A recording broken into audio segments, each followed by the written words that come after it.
नमस्कार प्यारे विद्यार्थियों, उत्कर्ष की इस ऑनलाइन डिजिटल प्लेटफॉर्म पर आप सभी का हार्दिक स्वागत और अभिनंदन। फिर एक नए जोश और नए उत्साह के साथ आज हम आपके साथ में हैं। प्रोफेसर ए के मलिक सर हमारे साथ में हैं, जो विख्यात मनोवैज्ञानिक और साक्षात्कार विशेषज्ञ हैं, जिन्होंने बहुत सारे आयोगों के अंदर भी इंटरव्यूज लिए हैं। साथ ही साथ जोधपुर यूनिवर्सिटी के अंदर बहुत बड़े स्तर पर सर ने काम किया है और सबसे बढ़कर उत्कर्ष में लगातार अपनी सेवाओं के माध्यम से इंटरव्यू के क्षेत्र में उन्होंने नए आयाम स्थापित किए हैं। तो हमारे साथ में ए के मलिक सर हैं। सर आपका बहुत बहुत स्वागत है। धन्यवाद सर, नमस्कार। बहुत बहुत शुक्रिया सर। जैसा कि सर विदित है, आरएएस 2023 की मुख्य परीक्षा का सर रिजल्ट आ चुका है और इस क्रम में बहुत जल्दी जो है आरपीएससी जो है, जिन बच्चों ने क्वालिफाई किया है मेंस के अंदर, उनको इंटरव्यू के लिए बुलाने जाएगी। तो हम मानते हैं सर कि लगभग 15 फरवरी के आसपास ये कॉल इनका आना शुरू हो जाएगा। और इस बीच में सर एक बड़ी दुविधा ये भी है कि आरएएस 2024 जो है उसके प्री एग्जाम 2 फरवरी 2025 को है सर। इस कड़ी में सर विद्यार्थी के सामने इंटरव्यू भी है और विद्यार्थी के सामने आरएस प्री एग्जाम भी है। इस स्थिति में उन तमाम विद्यार्थियों को आपका पहला संदेश क्या होगा सर, जो आरएस मेंस पास कर चुके हैं, इंटरव्यू का कॉल आ चुका है उनका, लेकिन उनको प्री एग्जाम भी देना है सर? मैं अपने सभी प्रिय विद्यार्थियों को सबसे पहले नमस्कार और अपने आशीर्वाद शुभकामनाएं दूंगा और उत्कर्ष परिवार की तरफ से बधाई दूंगा कि जो लोग इंटरव्यू के लिए क्वालिफाई किए हैं उन्होंने 2 सीढ़ियां पार कर ली हैं। अब केवल तीसरी सीढ़ी का इंतजार है, वो तो सामने दिख ही रही है। बिल्कुल सर। इसलिए उसमें कोई सी प्रकार की हमें संशय नहीं होनी चाहिए और हम उसकी तैयारी पूरी तरह से करेंगे। अब दौलत खान साहब ने बड़ा अच्छा सवाल पूछा कि बच्चा इस समय कन्फ्लिक्ट में होता है कि मैं प्री की तैयारी भी करूं, इंटरव्यू की तैयारी भी करूं। सर मेरा तो मानना यह है कि दोनों तैयारियां पैरेलल हैं, क्योंकि अगर हम उस एक तैयारी करते हैं तो नेचुरली वही जीके, वही सब्जेक्ट भी तो वहां पूछे जाते हैं और इसके अधिक आप ज्यादा इस पर प्रकाश डाल सकते हो क्योंकि आप सिविल सर्विसेज क्लासों को पढ़ा भी रहे हो। सर मेरा ही मानना है कि जब एक विद्यार्थी आपके पास में आता है एज ए इंटरव्यू की जानकारी लेने के लिए, तो आप उसको सर ये कहते हो कि देखो, राजस्थान की जानकारी तुम्हें बहुत अच्छी होनी चाहिए, राजस्थान की कला इतिहास की जानकारी अच्छी होनी चाहिए, राजस्थान सरकार की योजनाओं को तुम फोकस करो और राजस्थान की लेटेस्ट इकोनॉमी को ध्यान में रख के चलो। तो सर यही तो प्री एग्जाम है। अगर आपने राजस्थान के पार्ट को, Rajasthan history, culture, geography, economy, इन और राजस्थान के प्रशासनिक को बहुत अच्छे से पढ़ लिया, तो लगभग मान के चलो आपका 50 क्वेश्चन तो यहीं से होता है। सर पिछले 5 सालों का ये बताता है कि जिसने राजस्थान कला, संस्कृति, इतिहास को बहुत अच्छे से पढ़ा, राजस्थान की ज्योग्राफी को पढ़ा, राजस्थान की पॉलिटी को बहुत अच्छे, राजस्थान सरकार की योजनाओं को पढ़ा और राजस्थान सरकार की इकोनॉमी को बहुत अच्छे से पढ़ा, वहां से 50 क्वेश्चन है। और आप अगर इस समय इन पार्ट को ही फोकस कर लेते हैं तो आपका प्री एग्जाम की बहुत बेहतर होगा और साथ ही साथ जो है आपका इंटरव्यू वाला पार्ट भी बहुत अच्छे से यहाँ पर कवर हो जाएगा। और सबसे बड़ी बात क्या है सर कि ये विद्यार्थी तो इस मामले में सौभाग्यशाली है कि जब वो प्री की तैयारी करेंगे तो उसके साथ साथ में उनकी इंटरव्यू तैयारी भी हो जाएगी। सर मेरा तो खान साहब ये मानना है कि जब ये क्वालिफाई कर लिए तो इंटरव्यू तो इनका ऑलरेडी प्रिपेयर ही हो गया। बिल्कुल सर, बिल्कुल, क्योंकि इंटरव्यू में क्या सवाल पूछे जाए ये कोई निश्चित ही नहीं है। उस समय एक्सपर्ट्स का ब्रेन वेव जो चलता है, उनके दिमाग में जो सवाल आता है उस पर वो सवाल पूछते हैं। तो इसका कोई, मैं कई बार कहता हूं अंधा कुआं है कि जो मन में आया पूछे। अब कल प्रेसिडेंट ने अमेरिका में, डोनाल्ड ट्रंप साहब ने ओथ लिया, अब उसी पे सवाल पूछ लेंगे कि भाई इंडिया का रिप्रेजेंटेशन किसने किया और कौन से चीफ थे, ट्रंप साहब ने पहली घोषणा क्या की। अब दिमाग में जो अगले एक्सपर्ट के सवाल आया कि राजस्थान पे मां कुंभ पे आ गया, मान लो तो मां कुंभ पे चल देंगे, या फिर हमास पे आ गया, किसी पे भी आ गया। इसलिए हमें इसकी चिंता नहीं करनी है कि इंटरव्यू, जो काम आप करते हो उसको उस समय एंजॉय करो। अभी आप 2 तारीख पे तैयारी में हो, उसको तैयार करो, क्योंकि इंटरव्यू तो आपको ऑटोमेटिकली तैयार हो रहा है। और 2 तारीख के बाद जो आपको समय मिलेगा, मान के चलिए कि 10-15 दिन तो आराम से मिलते हैं, उसमें जो करंट अफेयर उस समय होगा उसको देख लोगे। इसलिए ज्यादा द्वंद्व में नहीं रहना है। आप उस टारगेट को लेकर कि मुझे ये करना है, इसके बाद मुझे इंटरव्यू देना है, रहोगे तो सफलता मिलेगी। कुल मिला के सर आरएस एक एग्जाम है और उस एग्जाम के 2 चरण एक साथ आ गए हैं, प्री एग्जाम भी और इंटरव्यू एग्जाम भी। तो मेरा मानना है कि बच्चों को इस समय अपना फोकस जो है पढ़ने पे करना चाहिए और राजस्थान सरकार की योजनाओं को बहुत अच्छे तैयार करना चाहिए, राजस्थान कला, इतिहास, संस्कृति को बहुत अच्छे पढ़ना चाहिए और प्रीवियस ईयर क्वेश्चंस भी देख लेना चाहिए। सर लेकिन आज हमारा जो थंबनेल है सर, वो थंबनेल है कि ज्यादातर अभ्यर्थी जो है वो आरएस के इंटरव्यू को पास क्यों नहीं कर पाते हैं सर। उसमें सर मैं आपकी राय तो जानना चाहूंगा सर, और ये भी चाहूंगा सर उसको पॉइंट वाइज अगर बता दें तो बच्चा उसको नोट भी कर सकता है कि सर अच्छा मैं सर ने जो मलिक सर ने मुझे बताए थे मैं उनको पॉइंट्स वाइज नोट कर रहा हूं और मैं ये गलतियां आगे नहीं दोहराऊंगा सर। देखिए, जब आप इंटरव्यू में आते हो उस समय हम बहुत सी ऐसे पॉइंट्स को गलतियां कर जाते हैं बिंदुओं पर, जिससे बोर्ड पर आपका नकारात्मक प्रभाव पड़ता है। और वो नकारात्मक प्रभाव जो है वो अंक देने में भी हम लोगों को दिक्कत आती है, क्योंकि हमें एक ऐसा व्यक्ति चाहिए जो पॉजिटिव है, जिसके अंदर पॉजिटिविटी है। तो मैं कुछ बिंदुओं को आपके सामने रखूंगा कि उनको ध्यान में रखोगे तो निश्चित रूप से आपके अंक बढ़ते हैं। सर इससे पहले एक चीज मैं क्लियर कर दूं कि आपका आरएस प्री एग्जाम जो है वो बेसिकली नॉलेज का एग्जाम है और आरएस मेंस का एग्जाम जो है वो नॉलेज के प्रेजेंटेशन का एग्जाम है।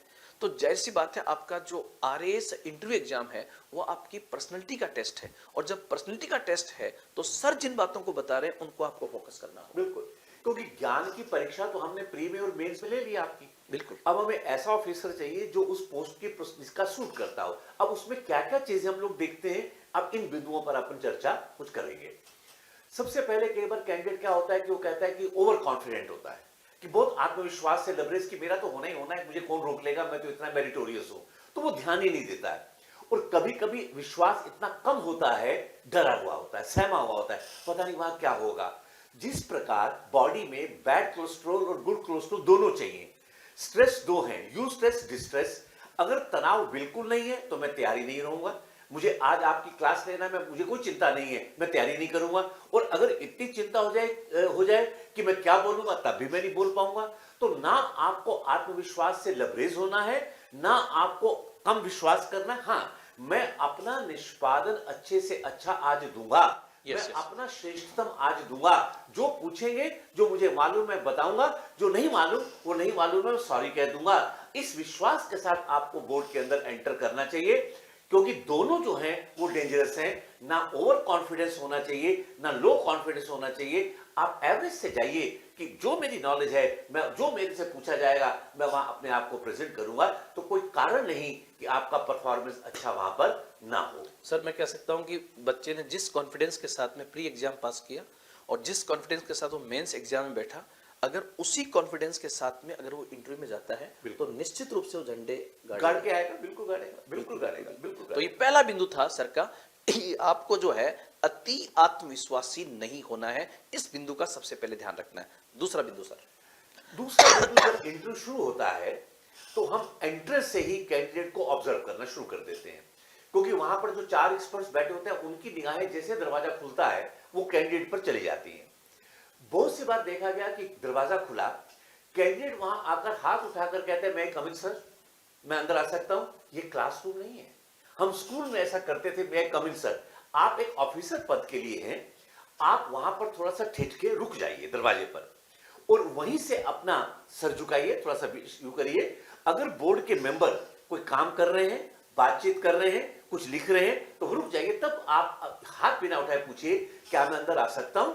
और अगर वो आपको देख ही रहे हैं तब आप अंदर, क्योंकि दरवाजा खुला इसका मतलब आपको अंदर आने की परमिशन मिल गई, तो फिर मे आई कम इन सर कहने की आवश्यकता ही नहीं पड़ेगी। बिल्कुल सर। लेकिन अगर वो कुछ बातचीत कर रहे हैं तब हम रुक जाना चाहिए। हो सकता है गोपनीय बात कर रहे हो कुछ आपस में, तब हमें ये पूछना है।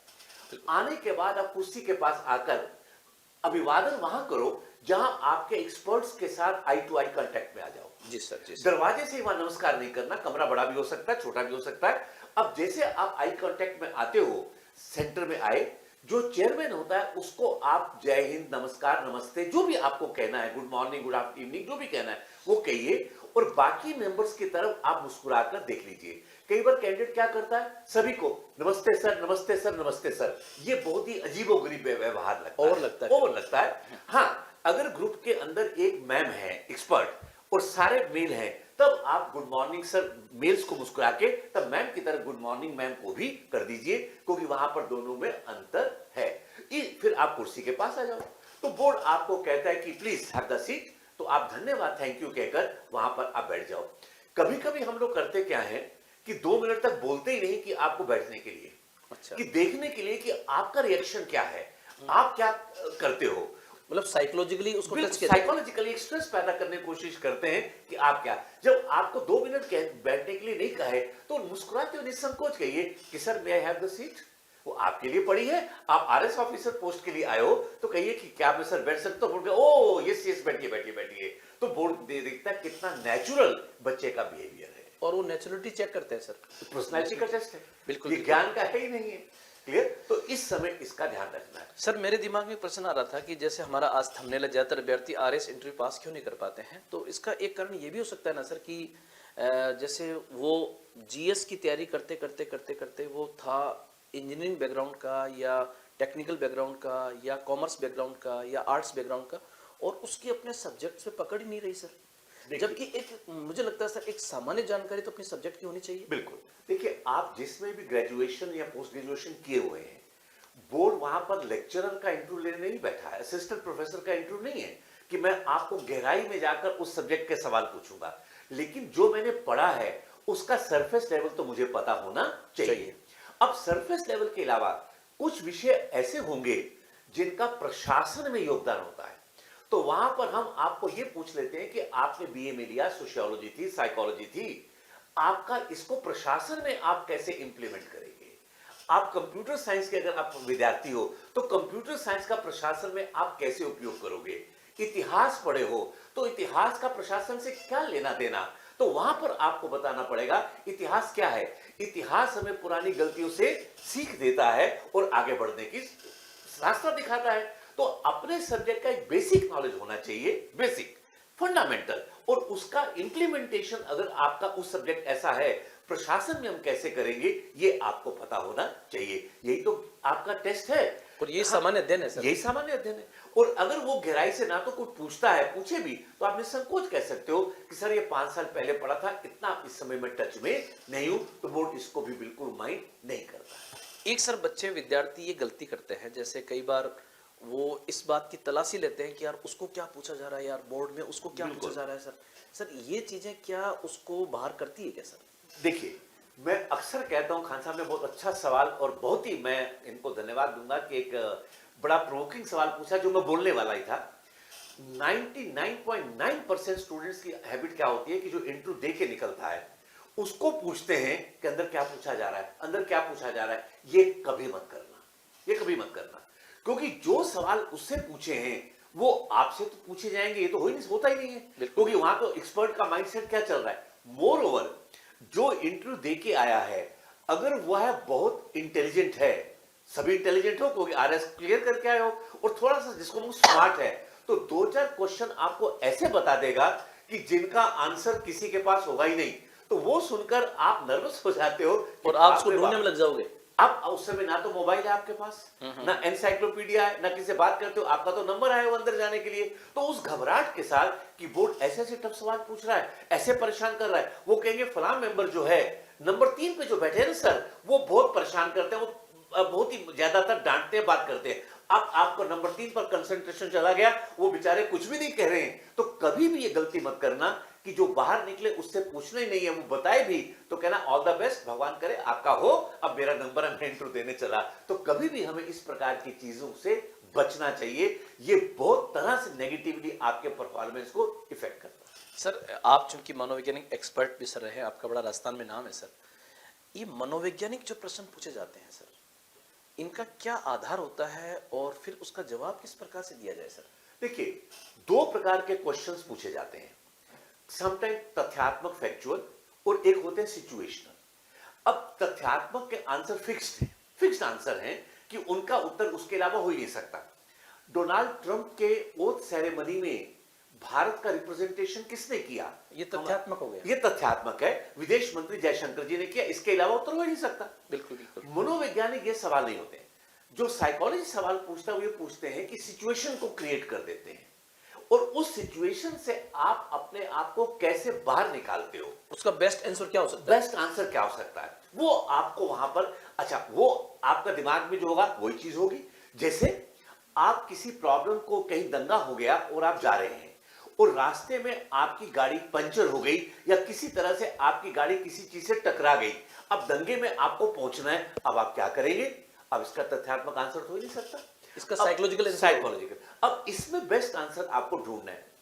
कभी भी सिचुएशनल क्वेश्चन में ना नहीं कहना कि सर सॉरी नहीं बोलना, आप थोड़ा समय लीजिए क्योंकि सिचुएशनल है, सर 1 मिनट। और जैसे क्वेश्चन बोलना शुरू करते हैं दिमाग को दौड़ाना शुरू कर दो कि बेस्ट आंसर क्या है। 1 मिनट आधे मिनट का रहो और जो बेस्ट आंसर आपको लगे वो आपको देना है। वो आंसर रेलिवेंट है इरेलीवेंट है बात की बात है, लेकिन उस आंसर पे चुप हो जाना या बिल्कुल ना देना ये बिल्कुल नकारात्मक जाता है। तो वो आपकी पर्सनैलिटी को टेस्ट करते हैं। फिर हम पर्सनैलिटी में क्या देखते हैं खान साहब कि कभी कभी बच्चा क्या करता है कि पहले तो कह देता है कि पॉजिटिव, फिर कह देता है कि नेगेटिव। जैसे बहुत से इंटरव्यू में महिला कैंडिडेट आती है, हमारी बहनें बेटियां आती हैं, तो मैंने उनसे कई बार पूछा कि भाई आप अकेले हैं, आप कैसे पुलिस रात को 2 बजे दंगा हो गया तो आप कैसे जाओगे? तो वो जवाब मिलता है कि सर हम किसी से डरते थोड़ी, हम किसी से कम थोड़ी हैं। और आजकल वास्तव में महिलाएं उतना ही काम करें जितना पुरुषों से, बिल्कुल राइट आंसर है। लेकिन उसी को लास्ट में अगर हम क्लैरिफाई कर रहे हैं, मैंने कैंडिडेट से पूछा जिसने कहा कि सर 2 क्या 3 बजे भी मैं जा सकती हूँ क्योंकि आजकल सारे बराबर हैं। तो मैंने उससे इंटरव्यू लास्ट में पूछ लिया, मैं कहा बेटा तुम आप इंटरव्यू देने आए हो, कैसे आए? तो बच्ची बोलती है कि मैं बस से आई। तो मैंने बोला किसके साथ आए? कि मेरे हस्बैंड मेरे साथ आए हैं। तो मैंने उससे पूछा कि आपके हस्बैंड का भी यहाँ इंटरव्यू है क्या आज?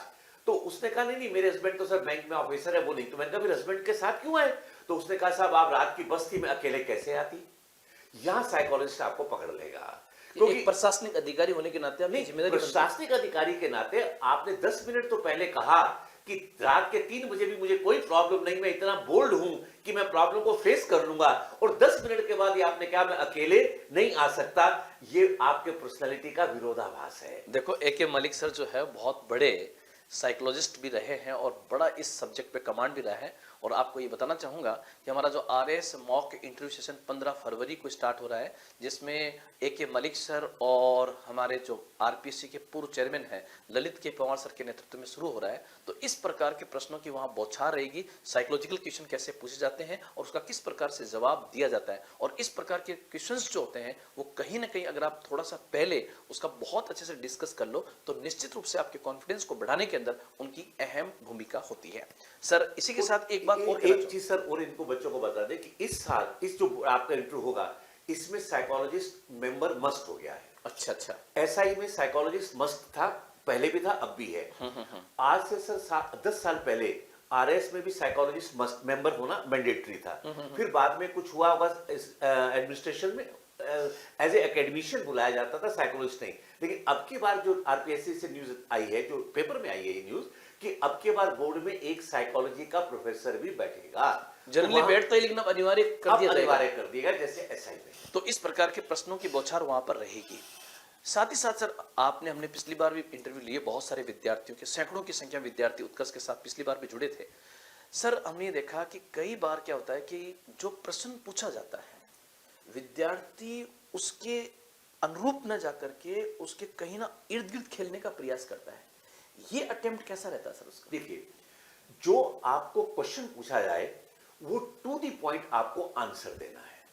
मैंने ये सिंपल पूछा कि न्यू एजुकेशन पॉलिसी आपको अच्छी लगती है, ठीक है या गलत है? सर ठीक है। अब बच्चे क्या करते हैं, उस ठीक में उस पॉलिसी को एक्सप्लेन करने लगते हैं। मैंने एक्सप्लेनेशन तो पूछा ही नहीं आपसे, क्योंकि ऑफिसर अच्छा क्या है, जो टू द पॉइंट जवाब देगा। हाँ, कई बार क्या होता है कि जो इंटरव्यू देने वाला अगर होशियार है वो इस आंसर के साथ 1-2 पॉइंट ऐसे बोल देता है जिस पर उसकी कमांड होती है। अगर उसकी कमांड है तो हम उसी में पूछ लेंगे अच्छा फिर ये बताओ क्या है। लेकिन कभी कभी हम अनजाने में ऐसा शब्द बोल जाते हैं जिसका हमें पता ही नहीं होता और बोर्ड उस पर सवाल पूछता है। तो हमें अपने आंसर को टू द पॉइंट बोलना है, ज्यादा लंबा आंसर नहीं देना। बोर्ड अगर आपसे पूछे कि आप बताओ कि ये क्या है, ऐसा क्यों है, अच्छी क्यों है, तब आप उसकी अच्छाइयां बताओ, बुराई क्यों है, इसकी कमियां बताओ, चल के आपको नहीं बतानी है। अब जैसे पहले हमारे इंदिरा रसोई योजना थी, अब इसका नाम क्या रखा सरकार ने, अन्नपूर्णा योजना कर दिया।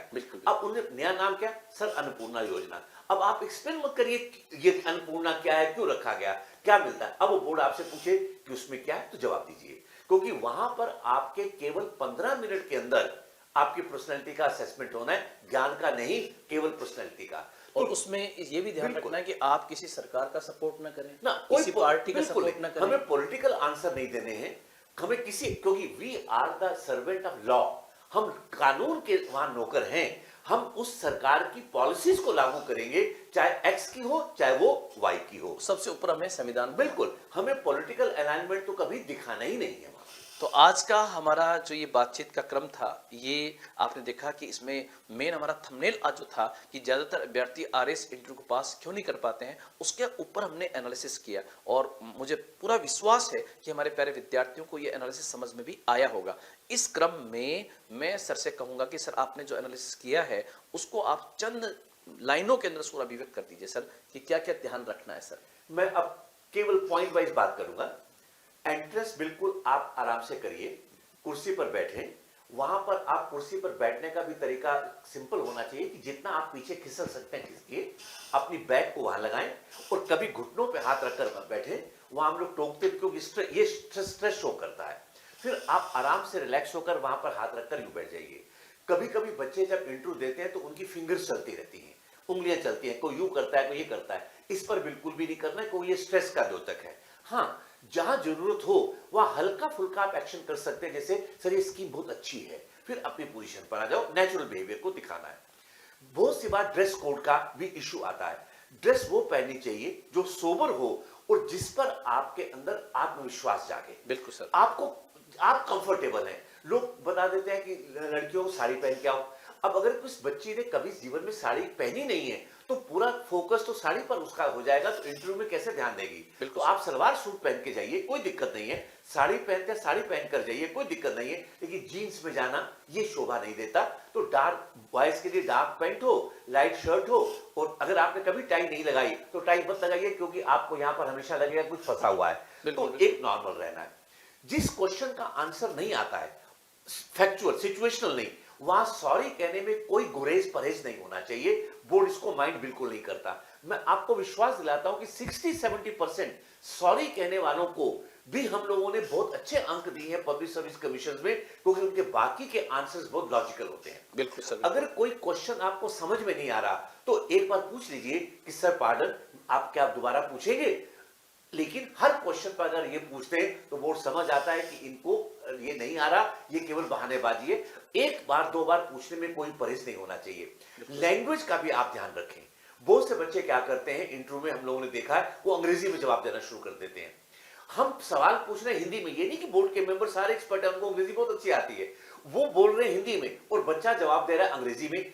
आप, क्योंकि हमें डील किसको करना है, पब्लिक को। हम गांव में जाकर आरएस ऑफिसर काम करेगा, वहां अंग्रेजी काम नहीं करेगी। बाइलिंगुअल बोल सकते हैं, हिंदी अंग्रेजी मिक्स करके बोलिए। हाँ, अगर बोर्ड स्पेसिफिक कहे आपको कि भाई ये भाषा, तो ये कभी वो कहता ही नहीं है, भाषा का ध्यान देना है। और साथ ही साथ जो प्री एग्जाम है उसकी तैयारी करते समय आप अपने जो राजस्थान सरकार की योजनाएं हैं, भारत सरकार की योजनाएं हैं, उनको बहुत अच्छे तैयार करके जाइए, ताकि वो योजनाएं आपके वहां पर भी काम आएगी। और साथ ही साथ अपना जो कुछ ऐसी चीजें हैं जो बेसिक जो सर ने बताया है कि जो प्रश्न पूछा जाए उसके अनुरूप उसी का जवाब दिया जाए, तो वो सबसे बेहतर होगा। तो आज की चर्चा विद्यार्थियों के लिए निश्चित रूप से सकारात्मक रही, ऐसा मैं मानता हूं। इन्हीं के शब्दों के साथ मैं आज ए.के. मलिक सर के साथ आपसे विदाई लेता हूं। जय हिंद, जय भारत। बहुत बहुत शुभकामनाएं और भगवान करे आपको सफलता मिले, यही ईश्वर से कामना है। जी सर।